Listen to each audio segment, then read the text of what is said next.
that your true worship of God is not what happens here, but what happens throughout the week as you put your faith in God into practice. Your true worship is not songs that you sing here. Now, we are commanded in the Bible to sing songs together, and I love to do that with you, church. But your true worship from the very, very beginning, if Eden is an image of the temple, and I think that it is, Adam's not singing songs in Eden. That's not his worship of God. Worship of God in Eden is how Adam, what he does with the dirt under his feet. Worship of God in Eden is how Adam treats Eve. And your worship of God is not found only or even primarily in the songs that you sing, but in the way that you treat the people around you, in the way that you work in your job, in the way that you discipline your time and your mind and your body, in how you cook meals for your family to eat. Everything you do in your life is to be seen as an act of worship to God. Everything you do is to be seen as, God, you've given me lungs and a body and breath and space and people, and you've given me all of these things, and you expect me to make something good of all of this through faith in you? So now what I do with all of that, that is my worship of God. Whether or not that honors him or dishonors him, whether or not that is seen as an act of trust in him or not trust in him. And again, this is why for Christians, the job that you work can be seen as a robustly spiritual endeavor. Paul picks up this theme in the book of Colossians, chapter 3, where he can say this, and it's not just some pithy statement. Whatever you do,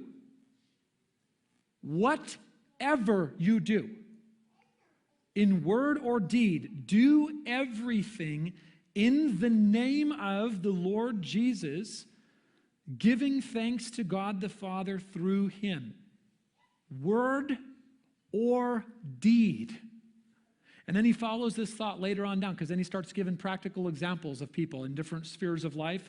And he concludes that section by saying this: whatever you do, whatever, cooking, cleaning, working, gardening, driving, whatever you do, work heartily as for the Lord and not for men, knowing that from the Lord you will receive the inheritance as your reward. You are serving the Lord Christ.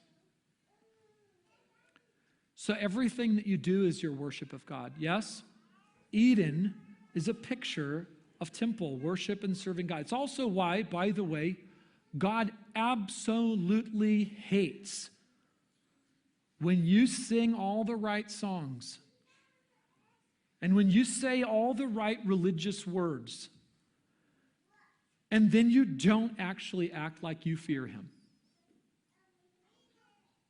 That's not worship.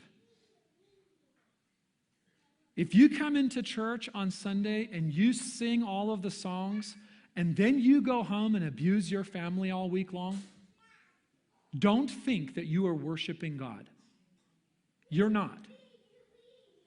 What you're doing is bearing the name of Christ falsely, which is the actual meaning. When God says, do not use my name in vain, and we say, that means you're not supposed to say Jesus as a curse word. And you shouldn't say Jesus as a curse word, okay? But that's not at all the meaning of what's being said. What's being said is, when you claim the name of God as a justification and cover for your narcissism and for your agenda, you're not worshiping him. Okay, you're worshiping you. And you're using him to prop that up and make that look more valid than it is. And it's not faithful, it's not worship, it is disgusting. So don't do that. That's why Paul says, whatever you do, do everything in the name of the Lord Jesus, actually in his name. That is according to him, according to his name that you bear. So there, how would you describe your vocation? Not just the job you work, but how do you understand the calling of God on your life in the different spheres that you live in? And how do you consider your actions in those different spheres to be worship to God?